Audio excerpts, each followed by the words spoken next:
The broadcast is now starting. All attendees are in listen-only mode. Good afternoon, ladies and gentlemen, boys and girls, and all the ships at sea. Thank you so much for joining us today on another exciting Page One Power webinar. In these shows, we typically explore a single topic relevant to the online search and marketing community, including your questions from the audience. And today is no different. Our topic centers around SEO, of course, and your business. More specifically, how to ensure that your business decisions align with SEO concerns and outcomes. Please follow us on Twitter at Page One Power for more information about upcoming shows and events. But before we dive into it, let's introduce our panel today. I'm your moderator, Colin Eggleston, our marketing events coordinator here at Page One Power, and I am joined by Nick Katsianis, project manager here at Page One Power. Good morning, Nick. Good morning, guys. And I'm joined by Corey Collins, part of strategy development here at Page One Power as well. Pleasure to be here. Thank you so much for joining us here, Corey. And finally, we are joined by one of our good friends here at SEMRush, Fernando Angulo. Fernando, how are you? Hello. Hi, guys. Thanks so much for joining us today. And welcome to the panel discussion. There's a lot to talk about. As the audience kind of filters in here too, I just want to remind everybody to please submit your questions throughout the presentation. We're very excited to kind of hear from you and kind of see what you have to say as part of the conversation. We have our own talking points that we want to work through today regarding this topic, but we also want to hear your take and your questions as well. So please do that. So today we're talking about injecting SEO into your company's DNA and kind of what that means. The first question, just to kind of guide things through, is defining terms. Right, is high school debate. I remember one of the first things you always did was define the terms of the debate. So today we're talking about what does it mean to have SEO in your company's DNA? Anyone want to start out with that? Who wants to take the first swing? I'll jump straight into that. So to me, what it means to have SEO in your company's DNA is that it means that SEO is critically at the decision point. So what that means is that the decision makers consider SEO, the VPs, the CEOs, the C-suite, they really understand what SEO is and the impact it has on the business. And so it's in that decision-making moment. And even more than that, just aside from leadership, I really think that it means all departments, all pieces of the organization critically have a deep understanding and appreciation of SEO. That's a big part of it too. You mentioned having an understanding. Education is huge in SEO. If you have your SEO department, your SEO marketing manager, whoever it may be, who's really leading the charge on that, they need to ensure that every aspect of your business, your finance department, your C-level, the CEOs, CFOs, that they understand what the impact of SEO could be on your business, and maybe more importantly that it's a long-term thing. It's a continuous effort. It's not something that you might see an ROI overnight. That's a very huge aspect of SEO is education across the board, and from finance to marketing to sales to C-level executive leadership. Mm-hmm.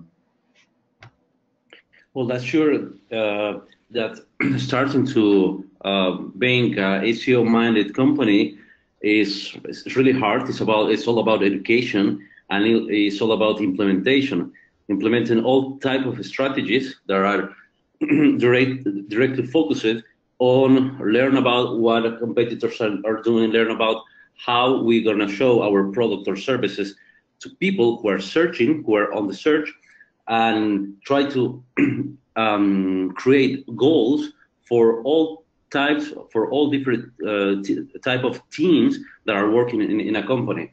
So it's about education and it's about implementation. And also, I will say this, it's about changing the mindset of the entire company, because if we are creating new goals based on SEO, so everybody needs to participate. Yeah, absolutely.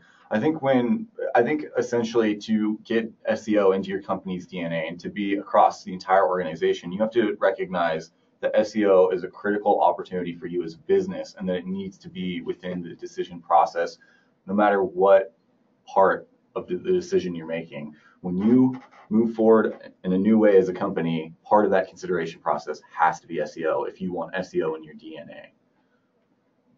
But you know, what's the problem mostly? For example, from my point of view, that most of the companies that I know or that I work for, they were implementing SEO strategies when, I don't know, at the middle of their at the middle of their path. So not from the beginning, but somehow 2 years from the start of the company, when they say, oh, we need some kind of new strategy to implement. But that is very difficult to do if you were not implementing all the strategies from the very beginning. That change of mindset for all the teams is really cruel. Absolutely. I see that all the time too. We see that here all the time at Page One Power, where companies have identified, okay, SEO is a big opportunity for us. And so now they're trying to optimize what they've already done and work backwards. They think, okay, we've done this, now let's optimize it for search. But in reality, the way to really optimize the best, the most optimal way to optimize, one might say, is to really start from the beginning. When you're creating a new content initiative, when you're creating a new product, when you're creating a new set of services, is to think, how am I going to reach my search audience? What ways are they searching for information? I mean, absolutely. Like, sometimes you have to kind of re-ask yourself the question of, who is our target audience now, based on, the competitors that you have in search, not just your direct competitors. What else are people ranking for that they might be beating you out at, that is something that you might not even be ranking for right now, or you are, but you're not ranking very well. And it's a little more long tail, maybe less competitive, but maybe a higher converting keyword that can completely change, your SEO strategy from what it used to be. So yeah, there's a lot of different aspects of strategy and where you are today versus where you were a year ago that you have to very much take into consideration, along with all the updates that Google does to their algorithm and how the landscape is more competitive than it could have been in the past. Mm-hmm. One quick question too, this kind of brings to mind before we move on to our second talking point. Do you guys think that SEO is that we will one day see it being taught as kind of the core curriculum in a marketing or business school, in a degree program? Do you think that is someday on the horizon, or where are we at on that? I think so. Search makes up such a huge percentage of online traffic right now.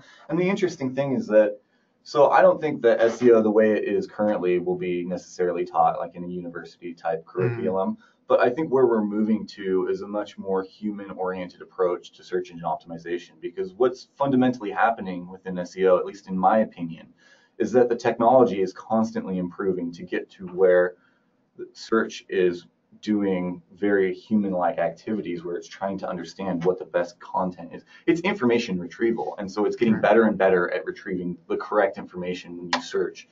And so I think that doing that sort of optimization for humans as well as search is going to be something that makes its way into the marketing mix. Sounds good. So the next talking point here is what are the benefits of integrating SEO into the moving parts of your business? What happens? What do you achieve when you actually start considering SEO implications on a larger scale? Well, one of the best things here is that your company is gonna have a solid structure, and all the teams, starting from the designers, engineers, content team, PR team, even product managers, even I say more, the legal team will be working together. Because when you are creating when you are creating the set of goals related to SEO. So we want to understand how our users, our clients, are defining the question why they need our services or why they need our products. So we are defining our SEO structure because we want to understand how our users are interacting. And more of that, we want to understand how is their experience using our website products. So that's why we need to align all those processes: designers, engineers, our legal team, customer service, and everyone. And they need to know and they need to have the goal of SEO. What our client really needs from us. So having those goals, it's going to be a huge part resolved with the whole team that is working with us. Yeah, and to add to that, I think another benefit of integrating SEO into all moving parts of your business is one, I suppose, benefit you can get out of it, or it can highlight other aspects of your business that you didn't think about before that may be lacking in terms of how they, what value does that department or that area of your business bring in terms of online business. And a lot of times you might find that it could be lacking. Your content department, like what, do they fully understand SEO and the company's wide goals, and are they creating content in such a way to achieve those goals?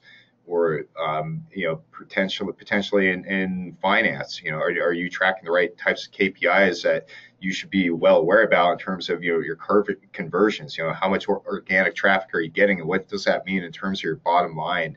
And are you really maximizing your revenue based on, what are your financial goals or your growth goals as a company? So I think it could, potentially highlight some other areas in your company that might have been invisible before in terms of the value that they add to your SEO process. I would argue too that it adds increased efficiency to what you are doing. When you have one clearly defined metric which you're working towards, it creates a unity of vision in terms of what you're trying to achieve, and it lets you be more efficient. We were talking earlier about how optimizing, midway through a project or at the tail end, like creating content, for example, thinking about the keywords at the very end and checking, did I use these keywords? That's actually the complete opposite of how that should work. You should do the research first and understand what exactly you are trying to achieve, and then make sure that you've created content that is the best result for those keywords, not work to create content and then at the very tail end think about, is this content the best for the keywords? I'll just shove a few of the keywords in there. It's really not how search engine optimization should work. And so when you have this sort of unity of vision in terms of we are trying to achieve this SEO result, it really creates efficiency and unity in terms of what you're trying to achieve. And because search tends to be fairly measurable, it gives you a very easy metric to say, we are going to do this, can we do this? And then you go out and you have a metric against which to measure yourself. Excellent. I think that as the landscape and the environment of having an online presence and doing business online, as that changes and continues to evolve, I think this will be I think more and more people, more and more businesses and industries will start to realize the importance of this, because there's a lot that can impact your SEO. And as that question kind of lingers, the one that really kind of comes to mind is, okay, well, what are some next steps? How do you do this? How do you implement building SEO into your company's DNA? What are some things that what are some things that you can do to inject into your core processes? Well, one of the things definitely is to set up that goal. For example, one of the goals of our company, like 2 years ago, was we need to increase the number of paid users by 10%, which is a lot.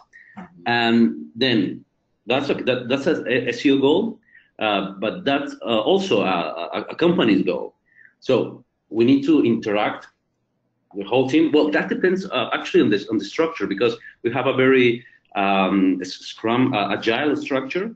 So every team can make their own decisions. But here we have our goal. We need to increase the number of paid users by 10%, 20%. Then somehow we need to build relationships with every team inside, because that's a company goal. And every team, for example, content marketers, social media team, PR, also email marketing team, they all have a piece of participation on the results of that goal. But the SEO team, they can select which part they need for example, for this type of goal. We need to increase the traffic, the organic traffic, but by I don't know 50% in order to have this kind of results. And for your team, I need this. For your team, I need this, and I need this piece of content, and I need content related to those websites. They can select the correct channels in order to provide more visibility to your website. So starting from there, selecting a goal like increase the numbers of paying users, or for example, we need to have more traffic from a certain location, for example, from San Francisco or from Argentina or something. That's only a couple of examples. Yeah, I would agree with a lot of that. In my experience, trying to build SEO into some of the core processes really comes down to a handful of factors. It's about you need to always tie SEO into the overall overarching goal. You need to have relationships across the company that are willing to stand behind your goals and what you set. You need to make sure that you're measuring and achieving the goals that you set out to achieve, and that the metrics are clear and consistent, and that you achieve those metrics. And then you need to demonstrate the value of what those metrics really represent. So it's really about working across the entire organization and getting people to buy into the metrics that you set out to achieve, and then achieving those and celebrating that success and sharing that success with everyone across the business. At the end of the day, it's truly about building relationships and demonstrating the value of the work that you're doing. Yeah, that's so huge. I mean, anytime we've had, any projects that I've overseen where, somebody has reached out to us for link building, and they come on board and we find out that they have, their whole team isn't fully bought into the idea of link building or SEO or technical audits, whatever it may be that we're helping them with. It's, typically it might be a project that after 3 months of not, being able to demonstrate value because we haven't had the time to let SEO work, and the plug gets pulled. In the end, it becomes a waste of money. And unless you have that buy-in from the full, your full team, and have demonstrated value in some kind of way, it's going to be hard to really see the value of injecting SEO into your company's DNA. Really at the end of the day, it's an investment. If you want to play in the space, you got to have SEO, and there are a lot of things that come into that. Between content writing, having good technical SEO, on-site elements, link building, community engagement, fresh content. It's a very wide funnel of things that come out to eventually reach that end goal of increased organic search traffic and increased revenue. Is most of the time that's really what you're shooting for, right? Yeah, and that's really the difficult thing, is that SEO just does not exist in a vacuum by any sense of the definition. It has to be across all core processes, or else what you're doing is, as the SEO at the very end, you're coming in and trying to make a bunch of Band-Aid optimizations over what has already been built and created. And that's why it's so important to provide that education across departments and build relationships, so that you do get that consideration at the moment of creation and not at the very end of, okay, now let's think about SEO. Yeah, and a lot of it again goes to your company's core processes. They have to be, in terms of, I guess, we're talking about relationships. the way I kind of think about that is user experience. When you're building SEO into your company's core process, you really have to have your customer, you have to have the user in mind when you're building an SEO plan around your company's business, rather than trying to manipulate search engines. You're doing things for the better. We say it a lot around here, but for the betterment of mankind, and having good, useful content out on the web that you're providing that is going to give you a leg up against your competitors. Say you're like an e-commerce website, that a lot of your website is just you're selling a product that 1,000 other people are selling, and you're trying to beat out Amazon and all the big brands that are beating you out in the SERPs. You're probably, that's a tall order to rank above Amazon. But if you have other value add aspects on your website that you can leverage and provide good, helpful information to the web when they're looking for a particular product, that, they might take that into consideration over, maybe going to Amazon and having to be slightly more convenient. So yeah, I guess we're kind of beating this question up a little bit here, but anything else that you guys want to add to that? Feel free. I just have a quick kind of, as I'm kind of digesting this, it almost seems to me like the SEO department or the department that kind of, has the reins there, almost needs to be one of the higher ranking departments, departments kind of diplomatically, because changes that could be detrimental to the business's online face could be made in other departments, even from content or shipping or product development. I wonder if in the future kind of business model, if like the SEO department is everything needs to be kind of channeled through them and kind of has to be one of the highest ranking departments. Do you think is that the way to go, or is that? I think that you need to be an influential department, but I don't think higher ranking is quite the right way to think about that. Yeah, I don't think you get to provide the marching orders as the SEO. It's your job to educate and really stump for what you think is the best practice and the best opportunity, and the way the strategy should be aligned. I mean, we should have a deep understanding of our audience and what they're searching for and how they search and what they want and what the best result should be. And so we should help influence that decision to get to that point when we say we are going to have this page rank for this keyword. Well, does that page truly deserve to rank? Because any optimization we do to that page, if it doesn't deserve to rank, is just a short-term attempt to try and fix a system that's not going to work in the long term. And so you do have to be influential, but I think it comes down to demonstrating value and going around and having really good relationships. Because if it's just marching orders, I mean, there's that whole, I don't know if you ever look at Reddit, but the malicious compliance subreddit. Yes. I mean, if people aren't bought in, it doesn't matter if you're in charge. They'll find a way to mess it up, frankly. Yeah. It's about making sure that, and SEO is an important consideration, but it's not the only consideration. And all of these people, content, web dev, all the marketing managers, whoever you're working with, are going to have other important considerations that SEO shouldn't necessarily trump. It just needs to be considered along with and be given a voice. And that's really your role as an SEO, is to go and have that voice and be able to demonstrate value and have built trust. That's correct. Let me give you an example, just a very brief example of how, I don't know, 6 months ago, I was visiting different digital companies through Europe, and one of them was really nice outside. The website was looked, but they didn't have really good ranks for their main keywords, for the main business keywords, I mean. And I tell to them, can I see the SEO team that you have? Oh, sure, come with me.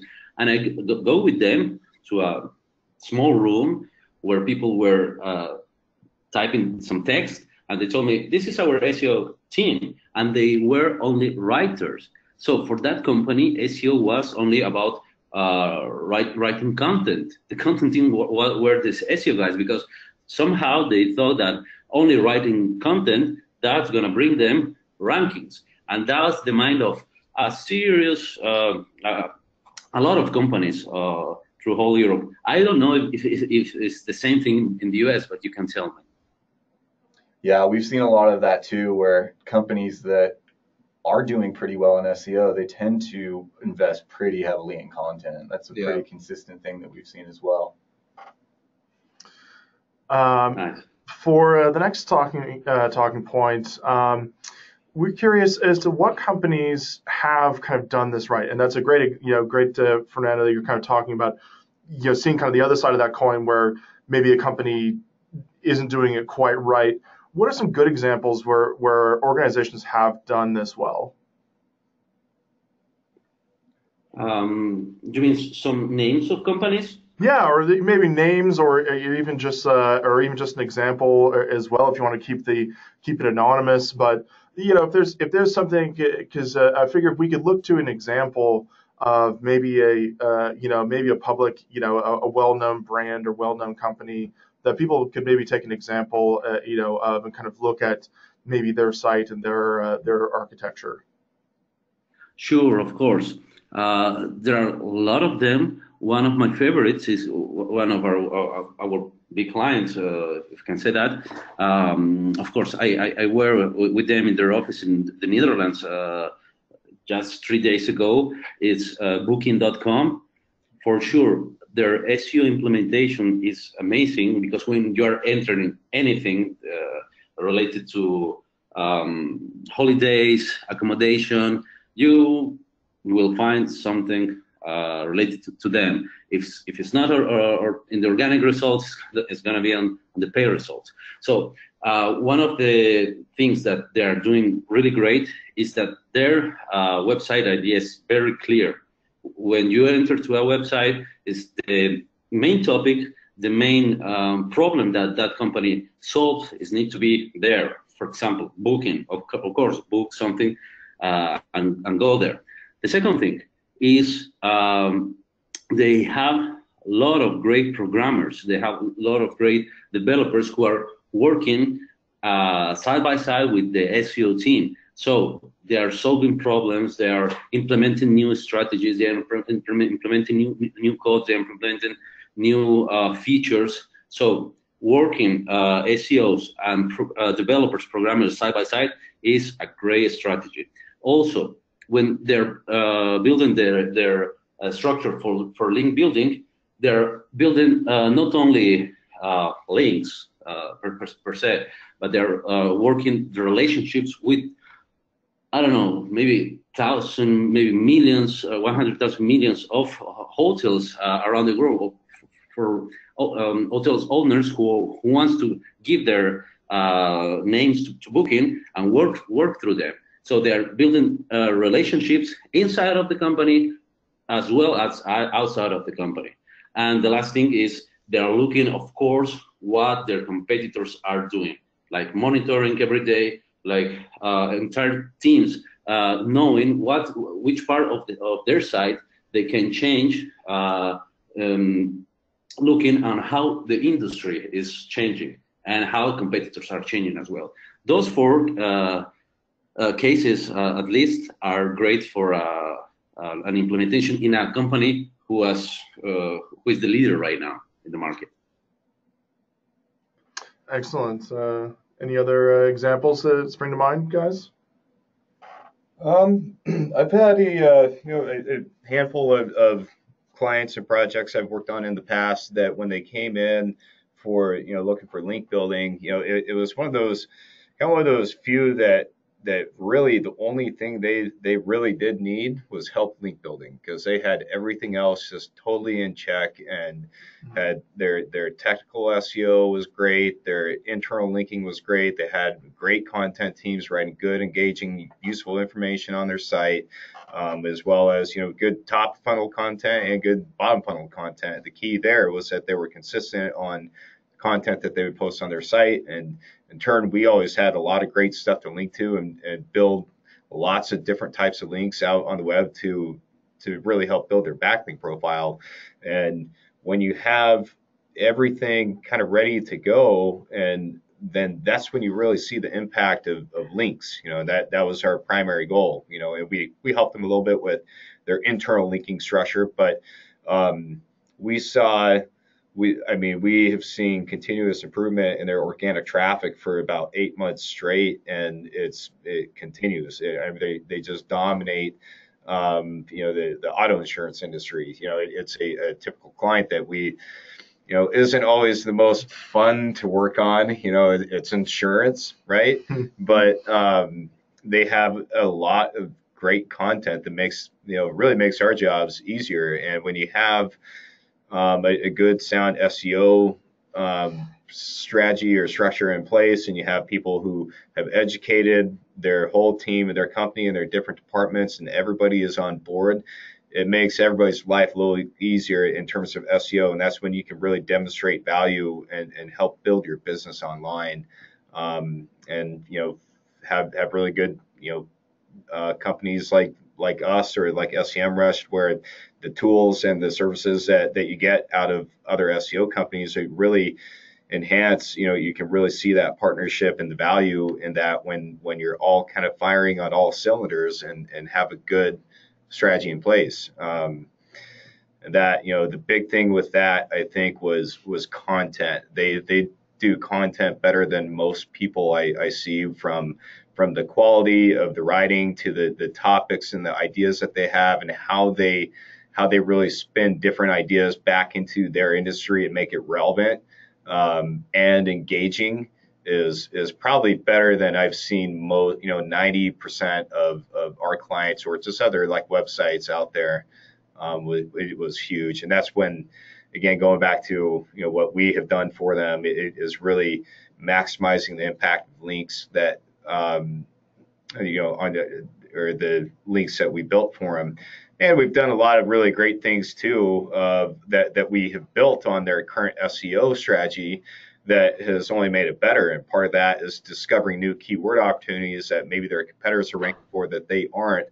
A lot of, again, SEMRush, that's one thing that we, one tool that we use quite a bit here at Page One Power, and it has really helped us build that SEO strategy with this particular client in ways that we probably couldn't have done before, because it would be easy to be complacent with, wow, look at all this great traffic that, we're growing month over month over month.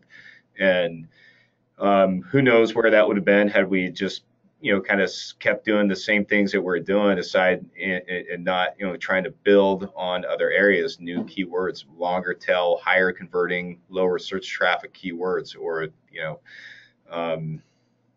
other things like that. But yeah, that's again, that was I think the exception rather than the norm. It's very, it's rare to see, clients of ours coming in that thinking that they think they just need links, and we've come to find out that they need help in a lot of other areas too. To have all of that in place it's a challenge. Again, you have to get buy-in from a lot of different departments and people who, by their role, aren't going to know SEO very well. And that education is, the industry changes fast, it moves fast. It's a very difficult thing to do to keep everybody on board at all times of your SEO, especially when you're 3-4 months into a project and maybe you're not seeing the results you had hoped for. But, another few months into it, you might see that. The trick is trying to keep people on board for that. And it's, again, it's a marathon. It's not a sprint. That's kind of, another thing that we say a lot around here, especially as it relates to links. They're not the end all be all, but they're, a vital aspect and an essential ingredient in your SEO mix, right? One organization that really stands out to me is Dotdash, that's formerly about Dotcom.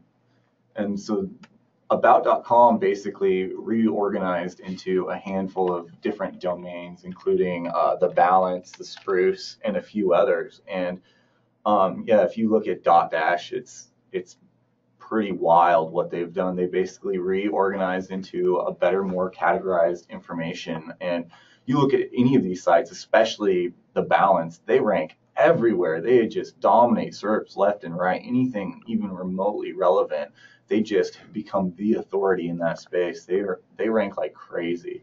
and they've done just such a great job. All of these brands reorganize. That is no small feat to take about.com, one of the biggest domains on the web, and reorganize that into more less recognized domains and still see that SEO value carry through. I mean, it's just incredible what they've done. It's something that every SEO should go take a look at, frankly.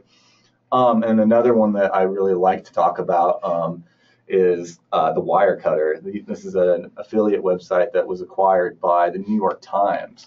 And what they do is they basically hire journalists and run themselves like a journalist organization where all they do is review products, all sorts of different products, and they stand behind it and say this is the best product based on our testing, and they write it out. And it honestly, anytime I go to buy something anymore, I go to the Wirecutter to see what they recommend in the space, and I see them in the SERPs all the time as well. They do a great job of knowing what kind of keywords to hit and just creating the kind of content and optimizing for it and just ranking.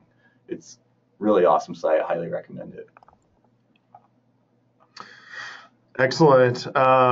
There's a one that I had in mind too. It's almost like a company that's basically a marketing team that they started off as a marketing team and then slowly got a product, I think. But it's a protein company called MuscleTech. And a long time ago, I used to work at bodybuilding.com, and MuscleTech is still one of the biggest brands. But their marketing team online, like they're one of the first ones to really kind of get online marketing and to kind of get into that space and to have SEO related content. They have great, they have workout guides, protein guides, everything on their site that's just really great. Their product, take it or leave it, it's not everyone's favorite, but their marketing has just secured them like a solid dominant spot at the top there. So that's an interesting one. That's one that I kind of think of as well. So kind of moving on, and all right. So we talked about what it means and what are the benefits of doing this, and some examples of companies. So as we're integrating SEO into our company's DNA, what tools or software can aid in this process? And Fernando, I think I have one that I can think of off the top of my head. It starts with SEM and ends with Rush. Yeah, I can guess the name of the tool. Yes, SEMRush. Yeah, that's that's right. One. Any other tools that you would recommend outside of your guys' great software? Yes, of course. One of the basic of any SEO specialist is Screaming Frog, which is really great. You can do so many checks with your own site. Another great tool, of course, everybody knows them, is Moz. They were implementing a lot of new stuff in their suite. Another great tool that I really like is Spyful. Of course, it's working for the US market and UK market, but there are also great results. And for me in particular, I really like the user experience of this tool called, I don't remember well the name. I think is answer your questions or something, which gives you really great questions about your search query in schema base. Do you know the name of the tool? Is that Answer the Public, Fernando? Answer the Public. Yes, that's the one. Yeah, we like them. Yeah, that's a great resource. Absolutely. It's a really great resource. And of course, keyword. I think the name is keyword IEO. Yep. Which is really amazing. A lot of keywords over there. Of course, you can use any tool that is out there, but of course, you need time in order to understand how they can really benefit you. Yeah, I would echo that. I mean, the primary element here that I consider is you need the base data, right? So you need a crawler to crawl your own website and see all the data therein. You need traffic, so Google Analytics or whichever traffic analysis tool you want to look at.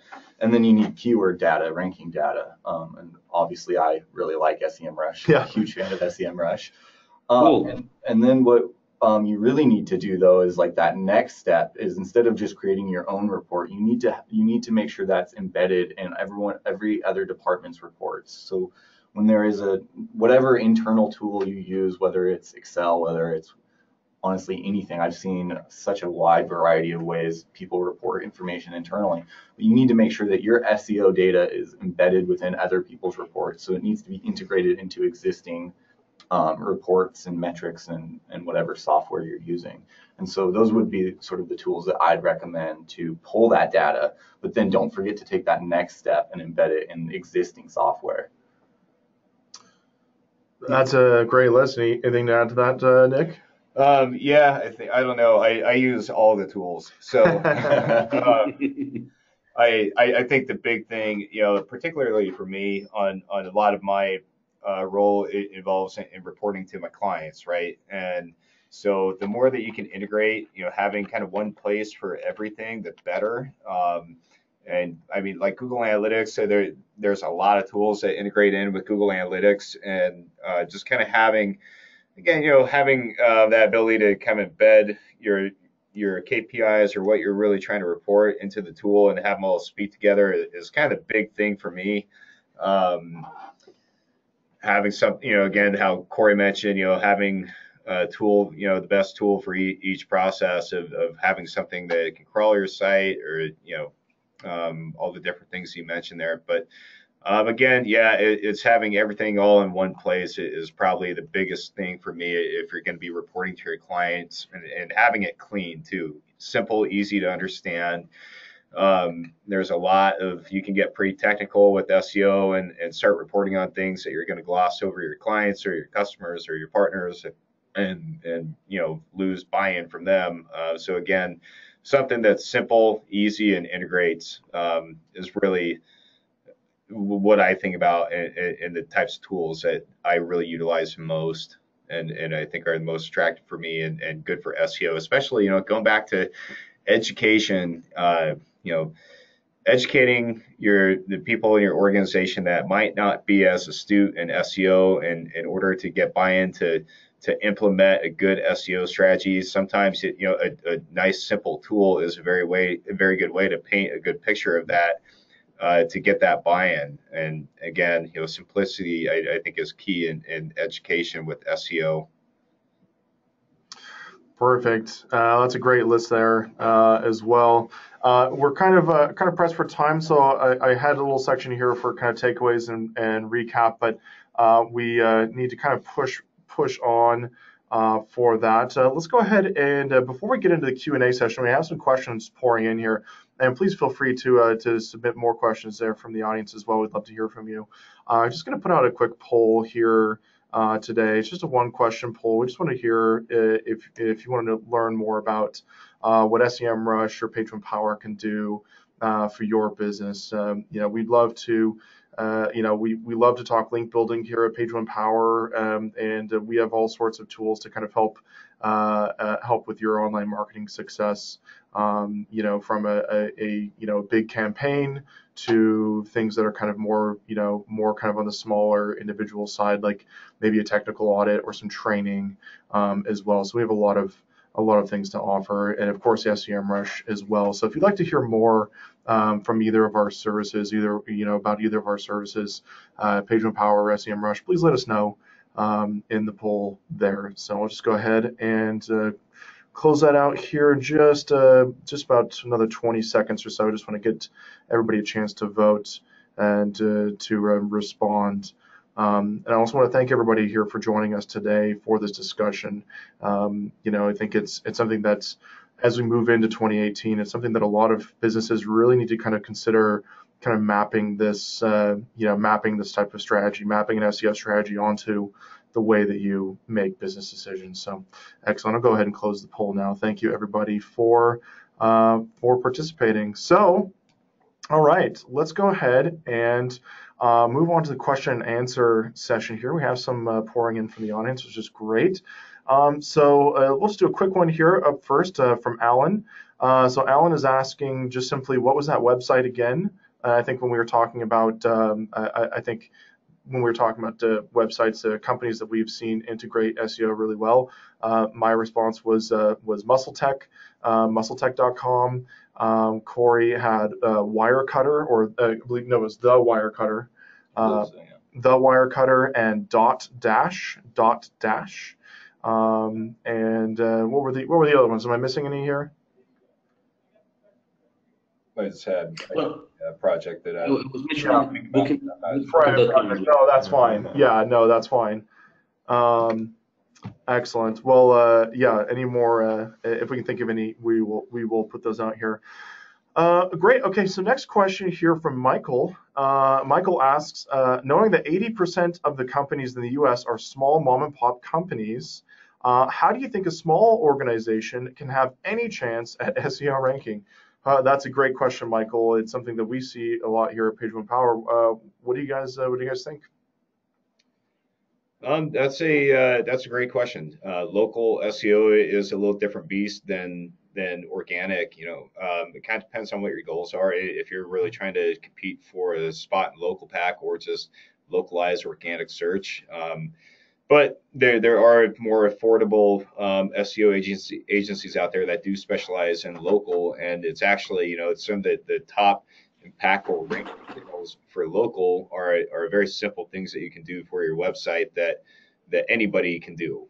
Updating your citations, making sure that they're consistent across all the top directories and platforms that make a huge impact in local ranking. That's something that makes a very large impact on your rankings. That you'd probably be surprised that a lot of national brands that might rank for something that your small mom and pop shop ranks for locally. They have a template website that has duplicate content across a lot of different local types of pages that you can beat those out having better local SEO than them. Michael, I'm just going to jump in here too real quick. Actually, if you haven't already, I encourage you to take a look at our last webinar with Bowler Hat. That was actually a full hour focused on small business and local tactics that from kind of powered by Bowler Hat and a lot of their great ideas because that's kind of one of their specialties. I would encourage you to check that out if you haven't already, and if not, hey, contact us. We'd love to have a conversation and at least kind of continue that conversation here at Page One Power as well. So for next question here, let's see. Oh, we just have a comment here from Shaw here. It says, great conversation. I just picked up SEOled.com. Awesome. Great to hear that there as well. Question here from Cheryl. Cheryl says, will we have access to the recording? I had to jump on a couple of calls and missed it. So this is a really great question here. And yes, I will be posting this full recording to YouTube here later today after it is processed and all that. So look forward to look for that later on. Next question here from Taylor. You talked about using keyword research and SEO when writing content, when writing content, not after the fact. That rocks, and I agree. However, what would you recommend for a site that wants to go back and rework old content that may not have had SEO keywords in mind when it was written? Okay, so this is something that I've seen a lot, where you have a site that's been around for a long time, they've got lots of content on there. It may not have been, written necessarily with a lot of SEO understanding in mind. What do we do in that case? I would say personally, start small. Go back, look at where you're getting organic traffic to which pages. If you have content that's already ranking fairly well, go in, dive into Google Analytics, look at your content drill down, see where you're getting actual organic traffic. Then use a nice handy tool like SEMRush and see what keywords is that page ranking for, what is bringing traffic to that page. And then go look at the page itself, and then go look at the SERP itself and say, okay, I have this page and it seems to be ranking here, and see if you need to optimize. Do you need to go back and rewrite the content? Do you need to make subtle shifts? A lot of times when SEO keywords aren't considered at all, what I see is that we use the wrong words. We don't use the colloquial version that people are actually searching for, and we use technical jargon when we should use a mix. And so if oftentimes it takes very minor optimizations to make a big difference if there has been no consideration whatsoever for how your audience is searching. So my recommendation would be, it really depends on your goals, your budget, your resources, and what you want to do. But start small. You might be surprised at the success you see by just going back and identifying a handful of top performing pages and making slight tweaks. And you know what? If that's not enough, sometimes it does require just creating new content because you didn't speak to the keyword in the way that you needed to. You didn't create the right piece of content for that keyword. And that's the important part of looking at the SERP. And so it really comes down to a consideration of what pages are currently ranking and how much will it take to rank for that keyword. Because I see all the time people saying, I want to rank for this keyword, but they have a fundamental mismatch with that SERP. The page that they want to rank in that SERP, Google has no intention of showing similar pages.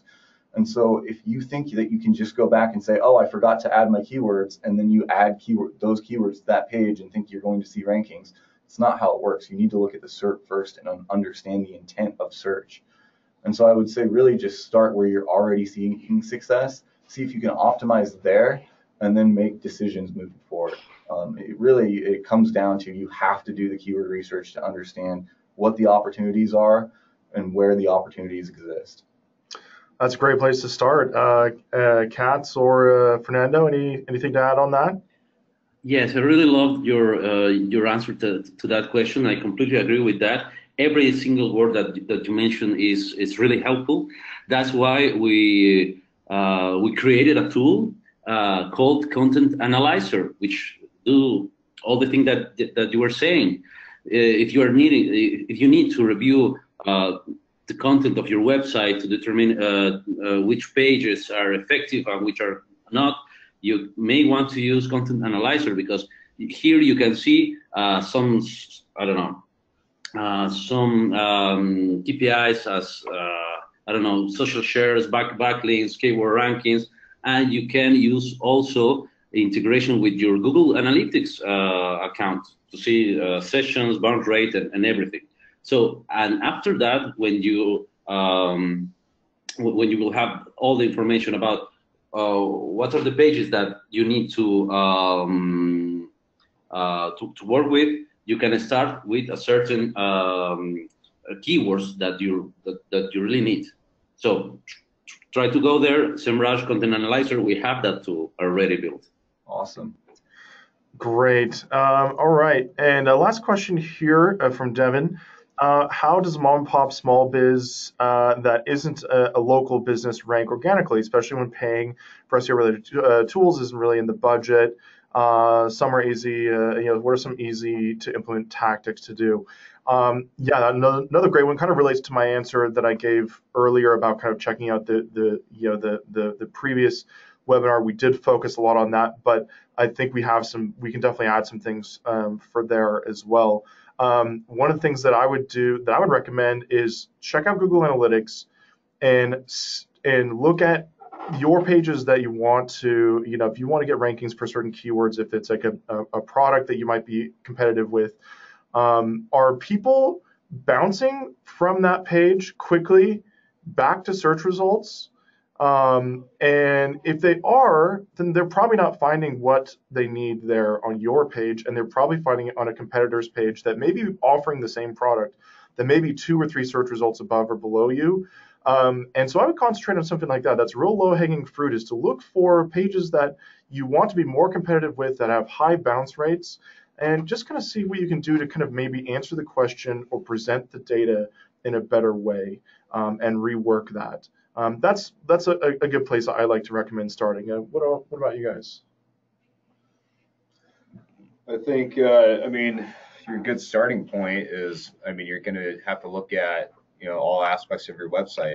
It's the same game as a larger business, if you're, depending on what kind of keywords you're ranking for, but knowing your H1s, your title tags, all of your on-site elements, are those in check? Your content, what kind of keyword density do you have on your page? Like you have to know, those link building. Are there some good areas out there. Does your niche have a lot of good linking opportunities that could be maybe just a quick email out to a local business to see if you could get listed on their resource page? That's not something that requires a lot of expertise in terms of if link building and SEO, shooting a quick email to a local business, getting listed for a resource you might have. That doesn't cost a lot, for you to do on your own. But it's kind of the accumulation of all those different things in SEO that make it, could make it a little less affordable for a small business, but educating yourself on all those different aspects of technical, of content, of link building, on-site SEO, community engagement. Those are all things that you can do yourself, if you have the resources in place. If not, then if you might consider outsourcing maybe a small percentage of that in some kind of way that could be financially acceptable for your small business. I would say too, just speaking more generally, if you own a small business, one of your most powerful resources online is all of that knowledge you have around your business. Small business owners know an amazing amount about their industry. And so go out there and engage with your online audience. Go find websites and forums and where they hang out and answer questions and start interacting and building those ties back. You'll secure links naturally that way. You'll understand what information people are searching for within your industry just by engaging and going out and having conversations with people. That could cue you up to what kind of pages you might want to consider building on your own website. Even if it's just, I'm going to invest a bunch of time into building up my online presence on this third-party website that isn't mine, that can have a lot of value if you're successful. If you're passionate about your industry, if you're a small business owner, the amount of knowledge that you have is really your biggest resource. So go out and use that. You don't have to worry as much. I mean, optimization is important, but if that's not what your strong suit is, just go do the things that Google is naturally looking to reward. Build links, answer questions, be a good resource for your industry. Yeah, that's a really, I saw a quick example of this, going back to Reddit, where a small business put an infographic up that was it was kind of funny, but also topical and informative. And it's just a quick infographic that you could tell someone just did on their, like a Google, either the free Google drawings or like Photoshop or Canva, something easy. But it got over 500,000 views in 6 days. And not all of those views translates into a click or a link, back to their website, but a good amount of them do. And it was just a simple infographic that was shared in one place. So yeah, definitely find where your audience, where they hang out, something, content that they would like, and build to that.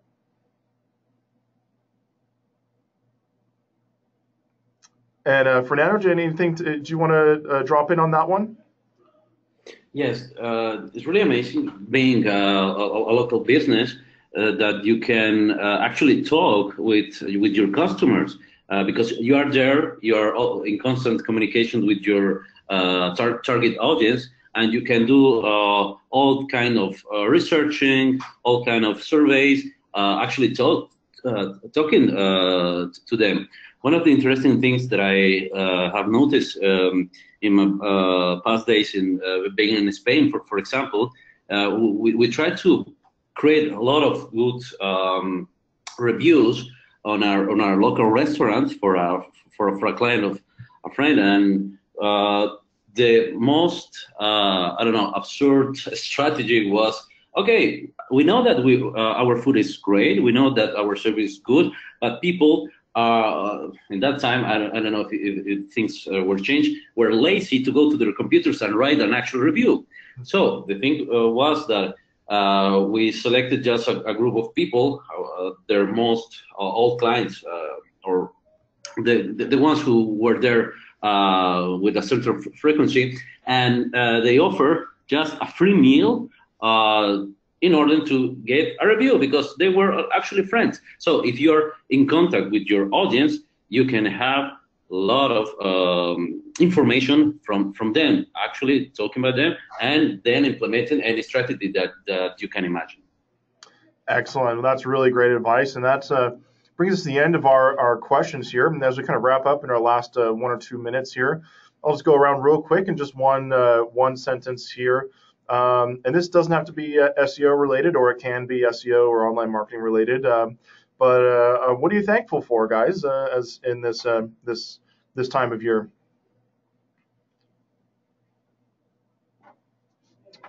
That's a great We'll start question.